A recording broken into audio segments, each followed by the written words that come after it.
My husband texted me at 3:07 in the afternoon, while I was folding laundry in the bedroom we had shared for 42 years. I just inherited millions. Pack your things and get out of my house. I remember staring at the screen for a long time, waiting for another message, waiting for the punchline, and waiting for the correction that never came. The blue light from my phone reflected off the gold band still on my finger, the one he slid there on a rainy October afternoon when we were both 25 and believed love was permanent. My hand stopped moving. Robert's shirt stayed half-folded across my lap, the cotton still warm from the dryer. I had folded thousands of his shirts over the decades, packed them for business trips, washed out coffee stains, replaced missing buttons, memorized the exact way he liked them stacked. Apparently, the richer had different vows attached to it. Another message arrived. The divorce papers are already on the table. Sign them. This is my inheritance. My money. My house. You contributed nothing. Nothing. I sat there for several minutes, not crying, not shouting, not throwing my phone, just breathing slowly like I used to teach my third graders to do when they felt overwhelmed. Inhale for 4 seconds. Hold. Exhale for 4 seconds. Nothing. The word echoed louder than the text itself. I stood up and walked downstairs slowly, one hand trailing along the wall like I needed to feel something solid. The kitchen smelled faintly like lemon cleaner and the chicken soup I had made the night before. The divorce papers sat exactly where he said they would be, spread neatly across the table where we had celebrated birthdays, graduations, holidays, and once, a pregnancy announcement that turned into our daughter Jessica. His signature was already there. Large. Confident. Like he had signed a check. I heard the garage door open before I heard his car engine cut. Then footsteps. Then the front door. And then laughter. He wasn't alone. A woman walked in beside him, tall, younger than our daughter, wearing expensive shoes that clicked across my tile like she already owned it. She looked around the kitchen, then at me, then smiled like she was politely acknowledging hotel staff. "Oh, good," Robert said, loosening his tie as he had just come home from a normal workday. "You're still here." "Still here." "Maggie," he said, gesturing lazily. "This is Vanessa." She gave a small wave. "And Vanessa," he continued, "this is well, soon to be my ex-wife." The air felt thick, like before a thunderstorm. "Sign the papers," he said casually, walking to the fridge and grabbing a bottle of water. "Let's make this easy. I'll even give you $10,000 to help you get started somewhere else." $10,000. For 42 years. For childbirth and sleepless nights and packed lunches and hospital waiting rooms and funeral arrangements and tax paperwork and parent-teacher conferences, and sitting beside his mother while dementia slowly erased her. I looked at him. Really looked at him. And for the first time in months I saw something clearly. Not power. Fear disguised as arrogance. Picked up the pen. "Of course," I said. I signed every page exactly where indicated. My handwriting didn't shake. The same signature I had used when we bought this house. The same signature I used when I signed permission slips, report cards, medical forms, birthday cards, and anniversary cards. I slid the papers back toward him. "I wish you good luck," I said quietly. Then I stood, picked up my purse, and walked toward the front door. Robert had already turned back toward Vanessa, whispering something that made her laugh. I paused at the doorway. "Oh, Robert," I said calmly. He looked up annoyed. "Yes. You forgot one thing." "What?" "This house," I said, "has been in my name for 23 years. I didn't wait to see his face fully change. I didn't need to. I heard the silence behind me as I stepped outside into the warm California afternoon, the sun bright enough to make my eyes water.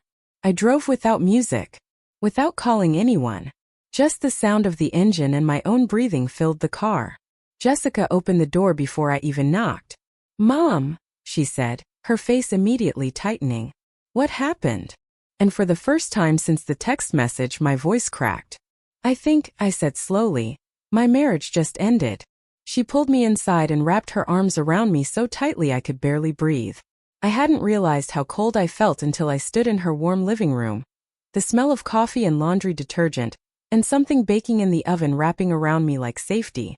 I told her everything. The inheritance. The text. The woman. The papers. The $10,000. Jessica went from pale to furious in less than a minute. He said you contributed nothing, she said, her voice low and shaking. Nothing. I shook my head. She stood up so fast her chair scraped across the floor. I swear to God, Mom. I'm okay, I said quietly. And surprisingly, it was true. That night, lying in her guest room, I stared at the ceiling fan spinning slowly above me and let my mind do something it had always been good at. Organize. Sort.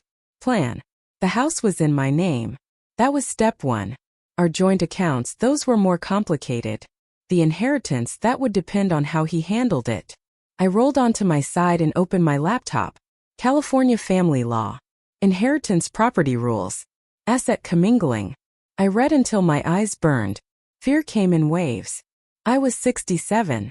I had a teacher's pension. Some savings. A house. But was it enough?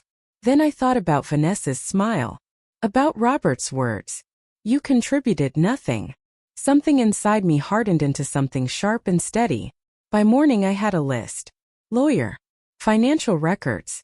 Property documents. Account statements. Proof.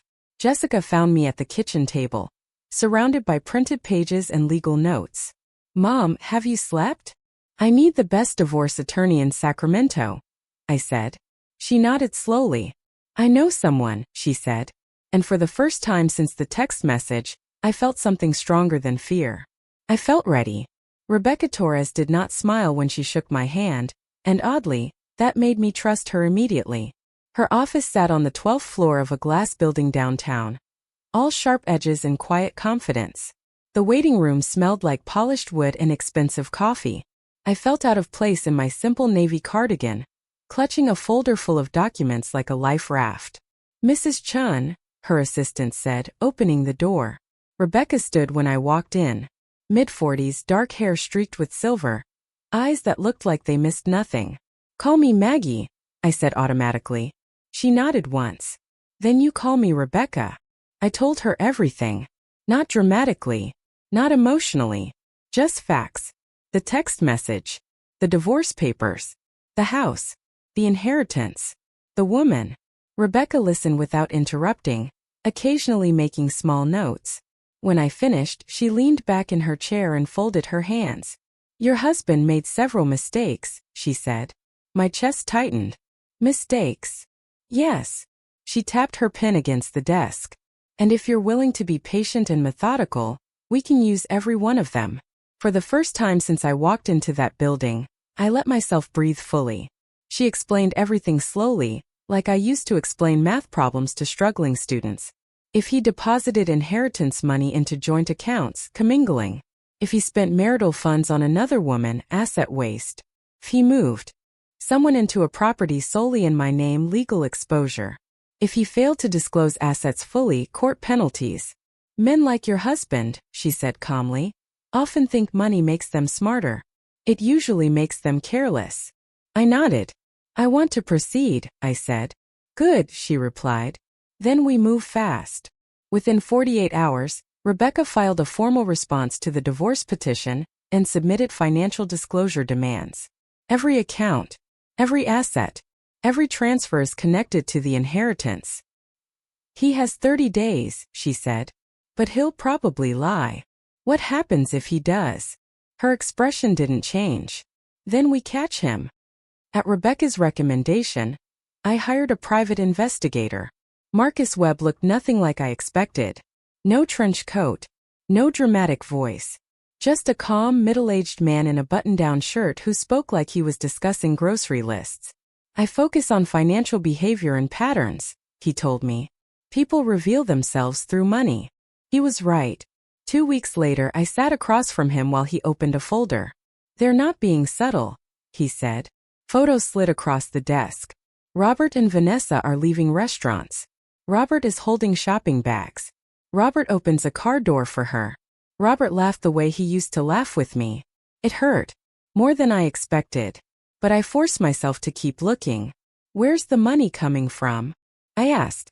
Marcus flipped to the bank statements. He opened a new private account 2 weeks after his uncle died. Large transfers from the inheritance. Then purchases. How large? He tapped a highlighted line. 60,000. Jewelry. Another 45,000. Car down payment. Travel charges. Designer stores. My stomach twisted. Can we use this? Oh yes, he said calmly. Very much. Meanwhile, Robert started losing control. Jessica told me first. He called me, she said one evening, pacing her kitchen. Tried to sound casual. Asked where you're staying. Asked if you hired a lawyer. What did you say? That you were with a friend. And yes, you hired a lawyer. How did he react? She gave a humorless laugh. He said you couldn't afford a good one. I smiled slightly. Good, I said. Let him think that. The first real crack came 3 weeks later. Rebecca called me into her office. He submitted financial disclosure, she said, sliding a stack of papers across the desk. I skimmed them. Even I could see the gaps. He listed the house as his asset, she said flatly. Despite it being in your name. My eyebrow lifted. He undervalued his retirement account, she continued, and listed the inheritance as completely separate property. Is that bad for us? Not yet, she said. But look here. She pointed to transaction records. He transferred $500,000 into your joint account, then moved it back out 3 days later. I stared at the number. What does that mean? It means, she said slowly, he may have just converted part of his inheritance into marital property. Hope didn't explode inside me. It unfolded slowly, like a flower opening toward sunlight. Then came the social media discovery. Marcus called me personally. Mrs. Chun, you should see this. I sat in his office as he opened Vanessa's public profile. Expensive dinners. Shopping bags. Jewelry photos. Then one photo made my chest lock. Vanessa and Robert. Standing in my living room. My couch. My painting. My lamp. Caption. New beginnings in our beautiful home. Posted 3 days ago, Marcus said quietly. My voice came out rough. She's living there? Looks like it. He scrolled again. Another photo. A massive diamond ring. Caption. He finally made me the happiest woman alive. Robert had proposed. In my house. While we were still married. I felt something inside me shift permanently. Not sadness. Not rage. Something colder. More focused. Rebecca's reaction was immediate. This is excellent, she said when I showed her. Excellent. I repeated. Proof of cohabitation. Proof of asset waste. Proof of reckless behavior during divorce proceedings. She was already typing. We file emergency motion, she said. We freeze accounts. We request removal from the property. Will it work? She looked at me directly. You've been patient. You've been smart. Now we apply pressure. Robert's behavior escalated as soon as he realized things weren't going his way. Late-night texts. Threats. Angry voicemails. You're going to regret this. I'll ruin you. You'll end up with nothing. Then calls from unknown numbers. Then Jessica called me in tears. He came to my workplace, she said. He was yelling. Security had to escort him out. I closed my eyes and breathed slowly. He was panicking. And panic made people sloppy. The final proof came from somewhere I didn't expect. Robert's sister, Linda. She called one afternoon. Maggie, can we talk? We met at a coffee shop. She looked exhausted. He wants to make you an offer, she said. I already knew. 300,000, she said quietly. Cash. If you drop everything. And he keeps the house? Yes. And the inheritance? Yes. I stirred my coffee slowly. No, I said. Linda looked almost relieved. That night, I sat at Jessica's kitchen table again. But this time I wasn't afraid. I had documents. Evidence. A lawyer who believed in preparation instead of intimidation. A daughter who believed in me. And a husband who was slowly unraveling under the weight of his own arrogance. I opened my notebook and wrote 3 words across the top of the page. Stay patient. Watch closely. Because Robert thought money made him powerful. But money only magnifies who you already are. And Robert was becoming very easy to see. The financial war didn't begin with a dramatic courtroom moment or a screaming phone call. It began with silence. The kind of silence that sits in your chest and waits, heavy and patient, while paperwork moves through systems and people with expensive titles send letters written in language designed to intimidate. 3 weeks after Rebecca filed the emergency motions, Robert stopped texting threats. Instead, his new lawyer started sending emails. Long ones. Polite ones. Carefully worded ones that suggested cooperation while quietly trying to corner me into agreements that would have stripped away half of what I was legally entitled to. Rebecca forwarded each one to me with short notes underneath. Delay tactic. Fishing for reaction. He's nervous. The last one made me pause.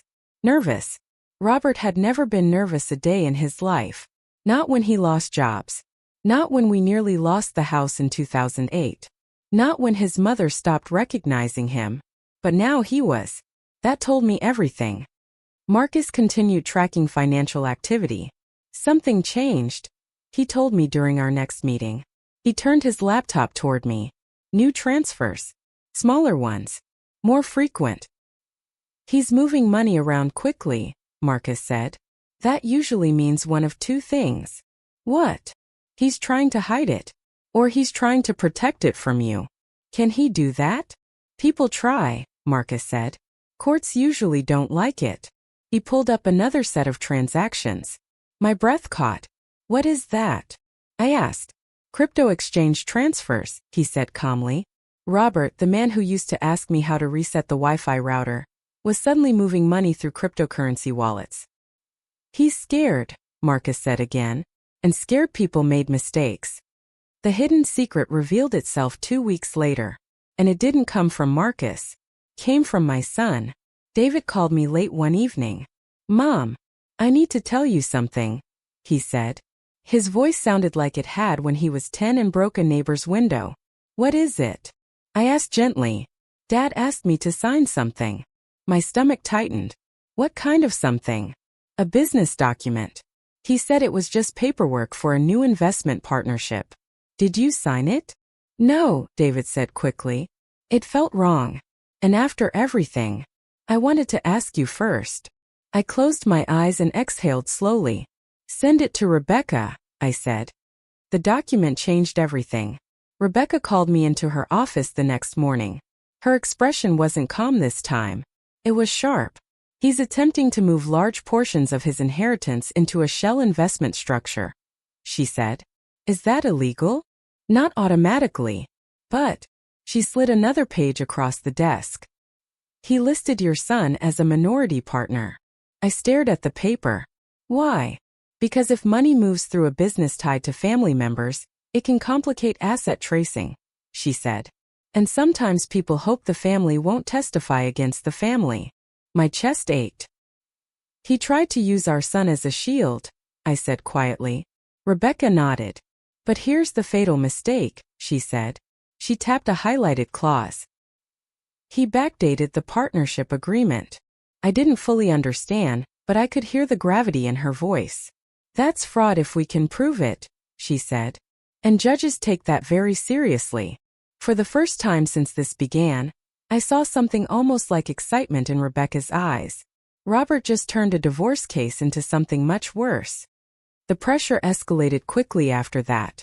Robert showed up at Jessica's house again. This time he wasn't screaming. He was pleading. Jessica called me immediately after. He was crying, she said, stunned. I've never seen him cry like that. What did he want? He said you're destroying him. He said if you don't stop pushing, he could lose everything. I sat very still while she spoke, because now I understand. He wasn't trying to win anymore. He was trying to survive. The biggest hidden secret came from Vanessa, and she didn't even mean to reveal it. Marcus called me on a Friday afternoon. I need you to see something, he said. Vanessa had posted a short video story, deleted it within 20 minutes.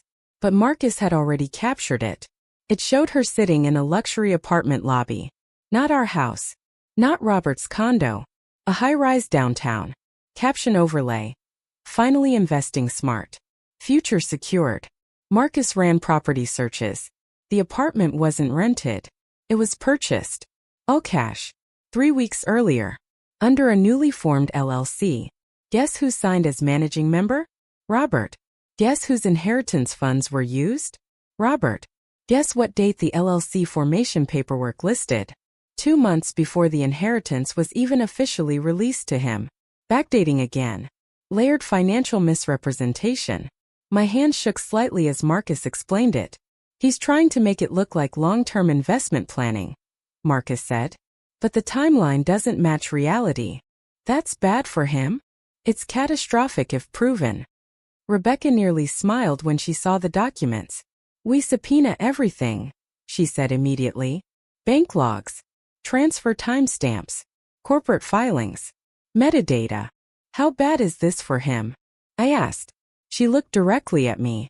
If a judge believes he intentionally misrepresented asset movement during divorce proceedings, very bad. Robert called me that night. For the first time since the text message, I answered. Maggie, he said, his voice raw. Please. We need to talk. You can talk to my lawyer, I said calmly. Please, he said again. I made mistakes. I know that. But you don't have to destroy me. Destroy him. The man who told me I contributed nothing. I'm not destroying you, I said quietly. I'm protecting myself. Silence. Then softer. She pushed me, he said. Vanessa. She kept telling me I deserved more. I almost felt pity. Almost. But pity didn't erase evidence. I hope you find peace, Robert, I said. Then I hung up.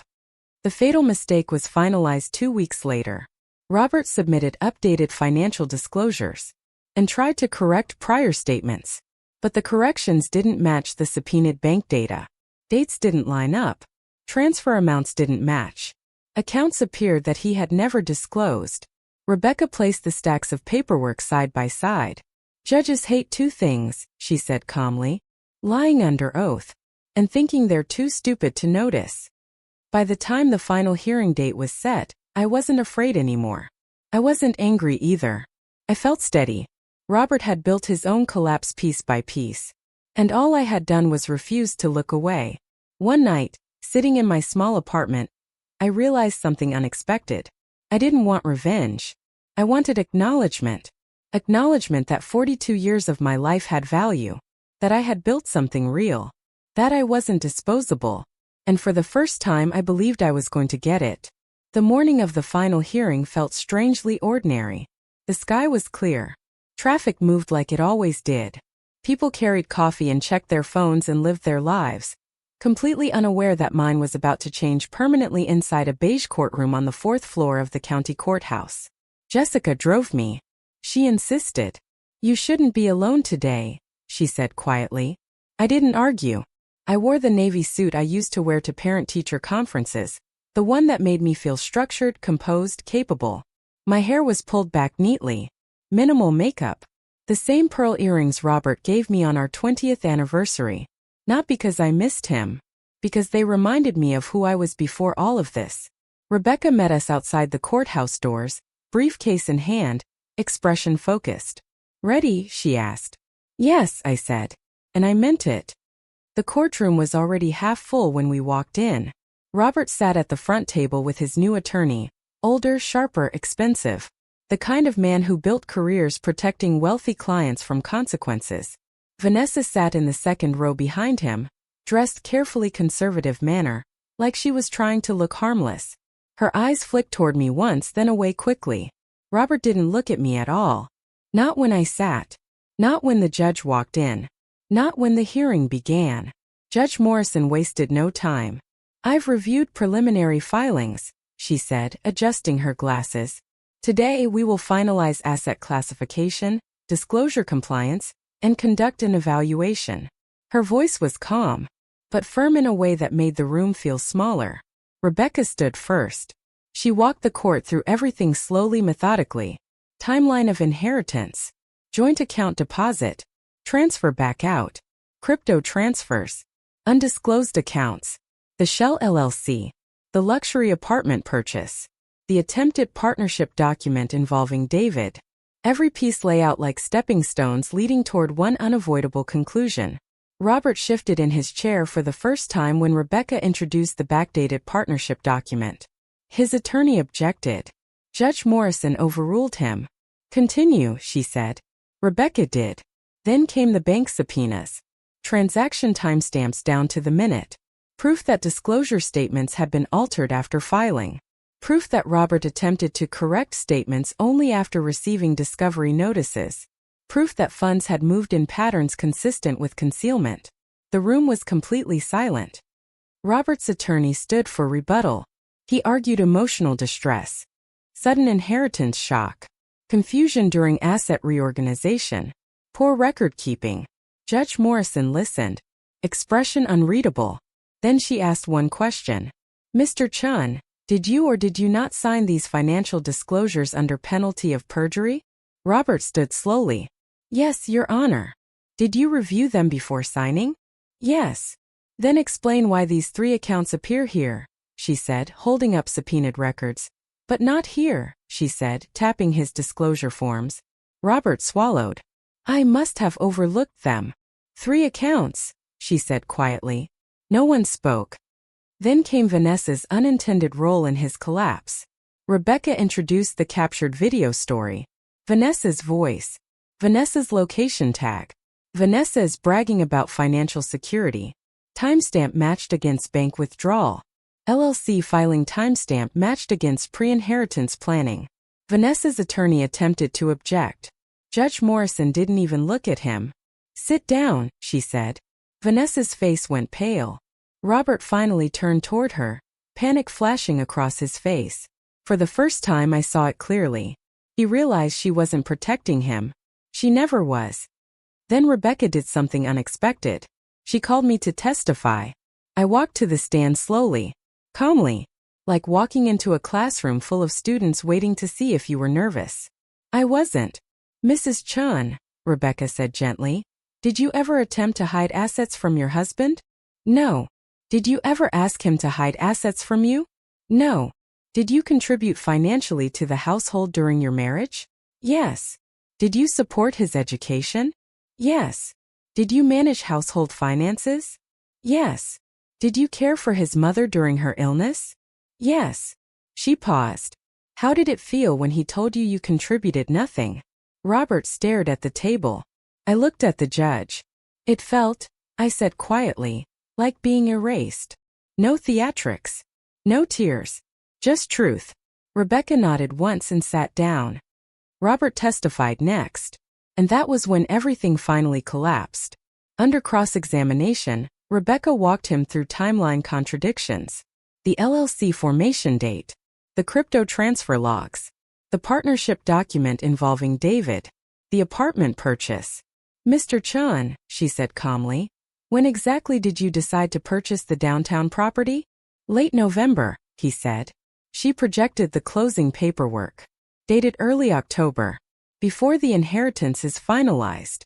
Before he told me. Before he filed for divorce. Before he claimed emotional distress. Would you like to revise your answer?" she asked. Robert didn't speak. Vanessa stood abruptly in the gallery.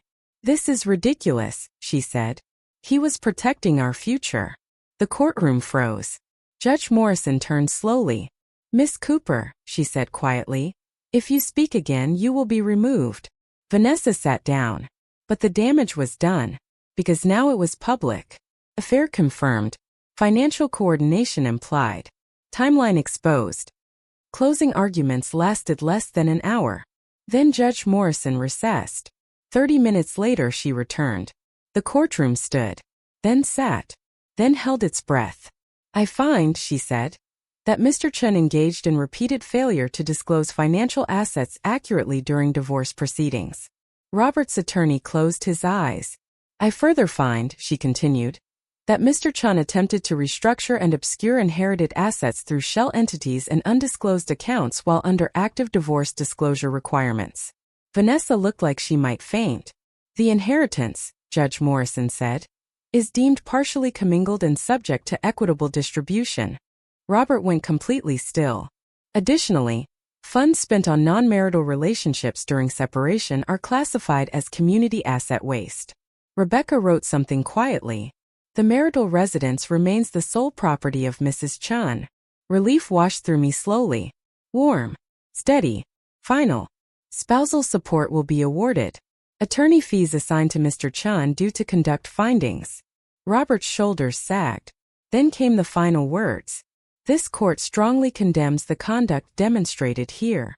Marriage is not a disposable contract activated or discarded based on sudden wealth. Silence. Then the gavel fell. Outside the courthouse, reporters hovered near the steps, drawn by the financial filings and court records that had become public interest. Robert left through a side exit with his attorney. Vanessa followed 20 minutes later. Alone. I stepped into the sunlight with Jessica and David beside me. Rebecca squeezed my shoulder. You didn't just win, she said quietly. You were believed. And somehow that mattered even more. 6 months after the final hearing, I was standing barefoot on my back patio, holding a glass of red wine and watching the California sunset melt slowly into shades of orange and lavender. The house was quiet in a way it had never been before. Not lonely. Peaceful. I had repainted the living room a soft cream color. The heavy brown curtains Robert liked were gone, replaced with light linen ones that moved gently whenever the evening breeze slipped through the cracked window. Plants sat on nearly every surface now, real ones, not the artificial arrangements Robert used to buy because they were low maintenance. Turns out real things require care. And real things grow. I had learned that about myself too. The legal transfers were finalized 3 months after the hearing. The house was officially, unquestionably mine. The funds were distributed according to the ruling. The spousal support payments arrived on the first of every month like clockwork, handled automatically through court order, so I never had to hear Robert's voice again. Rebecca called me the day the final paperwork cleared. It's done, she said simply. I sat at my kitchen table and closed my eyes. Thank you, I told her. You did the hard part, she replied. You didn't back down. After we hung up, I sat there for a long time, hands wrapped around a mug of tea, listening to the sound of my own breathing in a house that finally felt like it belonged to me. Not legally but emotionally. Jessica and David came over almost every Sunday now. Not out of obligation, because they wanted to. The first time they came after everything was finalized, Jessica walked through the front door, looked around slowly and smiled. It feels different, she said. It is, I replied. David hugged me longer than usual that day. I'm sorry I didn't see it sooner, he said quietly. You were trying to love both your parents, I said. That's not something you should ever apologize for. And I meant it, because one of the things I learned through all of this was that pain spreads outward. It doesn't just belong to two people. It touches children, friends, families, but healing spreads too. I went to Italy in December, alone. 2 weeks of walking through old cities, eating food that tasted like someone's grandmother had been perfecting the recipe for generations. Sitting in small cafes watching people live lives completely unrelated to mine. It was freeing in a way I hadn't expected. One afternoon in Florence, I sat near a small fountain and realized something quietly profound. For 42 years I had defined myself as part of a pair. Now I was just me, and I liked who that was. I started painting again when I came home. The first canvas was terrible. The second wasn't much better. By the fifth, I started remembering how it felt to create something just because I wanted to. Not because it was useful. Not because it helped someone else. Just because it made me feel alive. Through Linda, I heard small updates about Robert. Not gossip. Just facts. Vanessa left him within 2 months of the ruling. Apparently, the reduced financial reality wasn't what she had signed up for.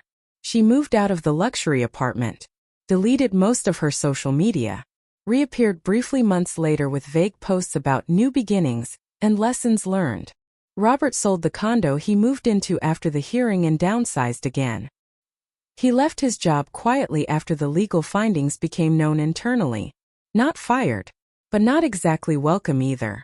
He invested heavily in something risky and lost a significant portion of what remained. I didn't celebrate any of it. Not because I felt sorry for him, but because his life was no longer something I measured my happiness against. That was the real victory.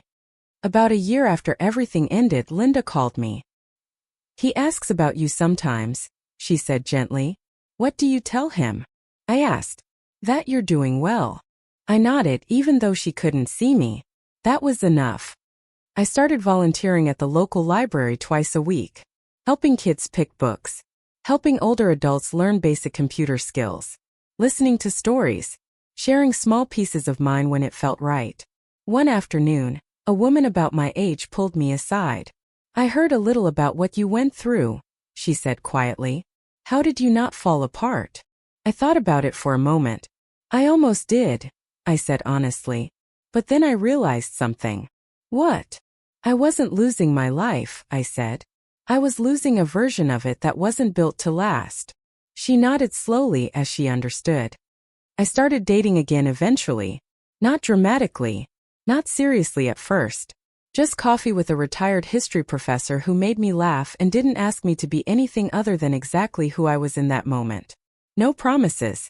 No pressure. Just conversation. It felt healthy.